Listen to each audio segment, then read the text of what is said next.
Classe de 4e, chapitre solide. Il s'agit ici des pyramides et des cônes. Tout à l'heure, j'ai fait la correction de l'exercice 3 où il s'agissait de tracer des pyramides en perspective cavalière. Et bien maintenant, c'est le tour des cônes.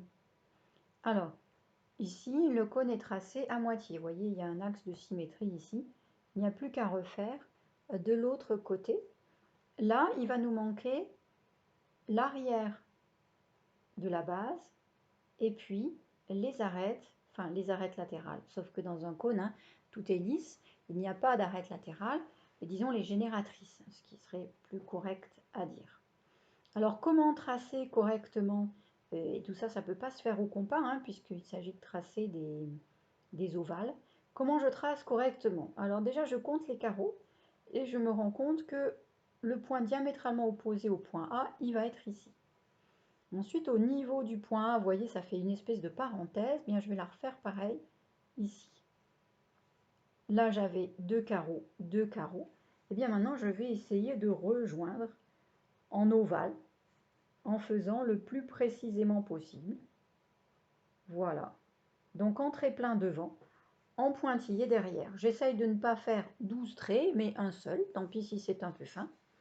Et ensuite, partant ici du sommet opposé, enfin diamétralement opposé au point A, je vais tracer la génératrice qui me manque, en espérant que le côté ici ne déborde pas de ma génératrice, parce que à ce moment-là, ça serait un petit peu loupé. Bon voilà, c'est pas extraordinaire, mais on comprend bien.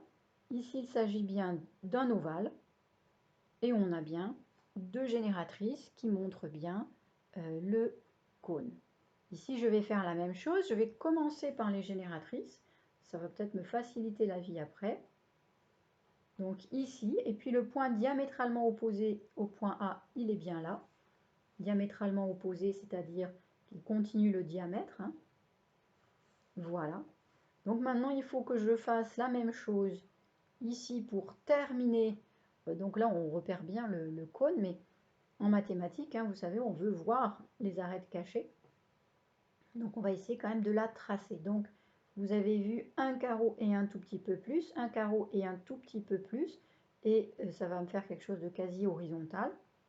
Ici j'avais commencé un petit peu mes parenthèses en quelque sorte. Donc là je vais continuer et continuer en pointillé. Pointillé parce que c'est derrière, donc c'est caché. Voilà.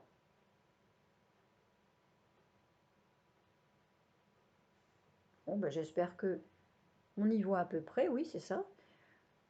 J'espère que vous avez compris comment ça fonctionne. Alors, bon, c'est un coup de main à prendre. Hein. Vous pouvez peut-être au brouillon d'abord vous entraîner à tracer simplement ce trait comme ça, cette espèce d'ovale ou d'ellipse. Ça va peut-être vous dégourdir un peu les doigts pour vous faciliter la vie après. Ensuite, autre chose, hein, moi sur cette vidéo, j'ai été amenée à tracer avec un stylo bille parce qu'avec un crayon à papier, vous n'auriez rien vu.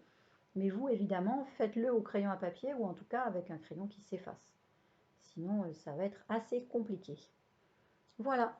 Eh bien, bonne chance pour ces tracés et bonne continuation dans vos apprentissages.